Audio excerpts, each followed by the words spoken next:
Welcome to Big Mike's Real Reviews. This is Big Mike, and this is going to be my review slash breakdown of the second episode of Marvel's Studios' What If, entitled What If T'Challa Were a Starlord? Now, I really did enjoy this particular episode. I did enjoy last week's episode as well, as you've seen from my last week's video.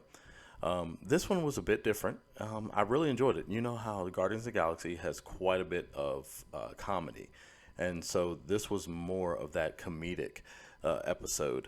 And we start off where we see T'Challa talking to his father, King T'Chaka, as a boy. And it said it was 1988. And he was playing with his spear outside. And he went outside of the barrier. That was a question that I did have initially when seeing the trailer. And I was like, if Yondu picked T'Challa up from Wakanda, you know, how was that even possible? So we see that T'Challa made his way outside of the barrier, and that's how he was picked up by the Ravagers. So we go back to the scene in the original Guardians of the Galaxy movie where where Starlord, but this time Starlord is T'Challa, is on Morag, and he's going for the Power Stone, of course. But when he runs into Korath, which is Diamond Hansu's character from the first movie, instead of him saying Starlord, when he says, you know, I'm Starlord, like, who are you? I'm Starlord. And his famous line in that movie was, who?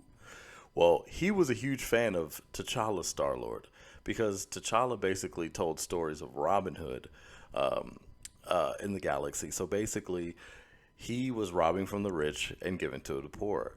So he was kind of this good guy, you know, character as Star-Lord who was very beloved throughout the galaxy. And so in the trailer, that's who we see T'Challa carrying out because Korath wanted to even be honored in fighting T'Challa. So T'Challa outwits him, of course, and he punches the electromagnetic barrier that was around the Power Stone, and he knocks himself out, you know. And T'Challa's like, oh, now I just feel bad because I mean he was really a huge fan, so he figured he'd, you know, bring him along. You're gonna join the Ravagers, right? So we get all the, you know, classic Ravagers. We even get like ones we didn't see, you know, for too long in the movies, like Taserface, like Taserface is in this. We even get Sean Gunn, you know, his crackling, of course. We get Michael Rooker's Yondu. I mean, you know, of course. So it was good to see a lot of those voice actors reprising their role. And as we know, this was one of the last performances of Chadwick Boseman, who, of course, did a phenomenal job, as always, as T'Challa. And so we move on from there, and they go to this bar, right? And they run into Nebula, who must have had some kind of past with T'Challa because she refers to him affectionately as Cha-Cha. So it was kind of weird to hear that. You don't really hear any like nicknames for T'Challa. So that was pretty weird. And we find out that T'Challa actually, with an argument, stopped the Mad Titan Thanos from his plan of destroying half of the universe.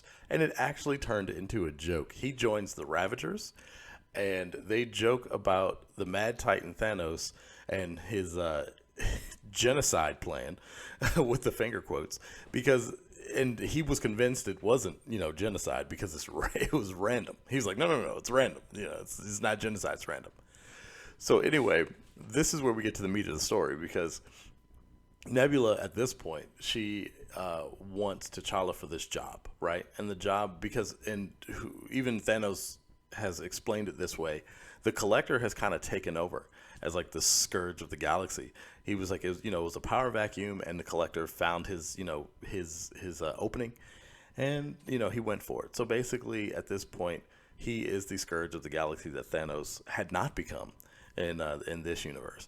So when what the plan was to steal this particular flora that they had from, I don't know, whatever planet it's from. However, what it's used for is terraforming. So you can kind of like drop this anywhere on a dying world, and what it would do is just, bring life. So, and that will definitely come up at the end of the story. So what happens is they go there, and it looks like that T'Challa has been double crossed by Nebula, because the Collector knows the plan. He ends up capturing T'Challa, and we learn at this point that T'Challa thinks that Wakanda has been destroyed, and that's why he hasn't gone back. Now, once he breaks out from his cell, because he is captured eventually by the Collector, but that was all a part of an elaborate ruse, because it was a triple cross, of course, because like I said, we thought Nebula had double crossed him, but it was a triple cross because T'Challa had a great plan. And it's funny because the security there was run by Thanos' old crew of Proxima Midnight, and we got Black Dwarf and Corvus Glaive and all those guys. So was it the Black Order? Yes. So the security for the Collector at this point is the Black Order.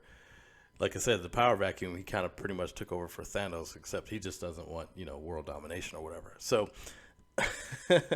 so anyway, as their security force, they are a force to be reckoned with.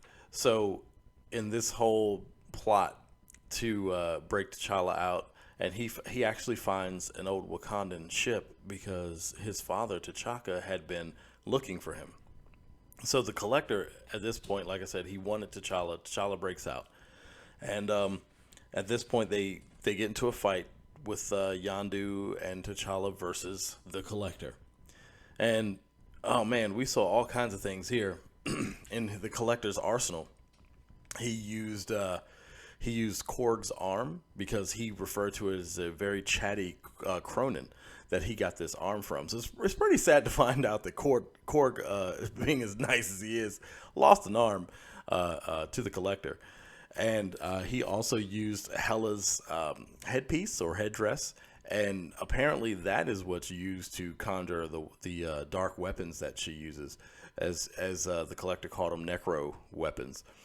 And so anyway, they are the Collector is defeated at this point by Starlord and Yondu, because they come up with this plan called Sticky Fingers, of course, where they take off the control off of the wrist of the Collector, and actually gave it to his servant girl Karina, which we know from the movies, who even in the movie she grabbed the Power Stone in order to break free of his control. So she, of course, was had no qualms with exacting justice or her revenge against the Collector, and how helping their escape from the Collector's palace. So anyway, T'Challa was a bit mad, of course, at Yondu for lying to him, because we found out that Wakanda was not destroyed, because once he finds this Wakandan ship, there was a message from his father inside the ship where he sends it out. And it's like, hey, if anybody finds this message, he has a homing beacon, please bring back my son. And so they rectify that by taking T'Challa back to Wakanda with all the Ravagers, Thanos included. And because it's funny, I forgot to mention, he had this huge fight with the Black Order in which him and Nebula take them down. So it was actually, like I said, a bit of a twist, to say the least. So they all go to Wakanda, and again, we're bringing up this joke with Thanos, because Okoye is telling him that his story or his plan did sound like genocide, and once again, he's defending himself, saying, no, that's not genocide because it's random.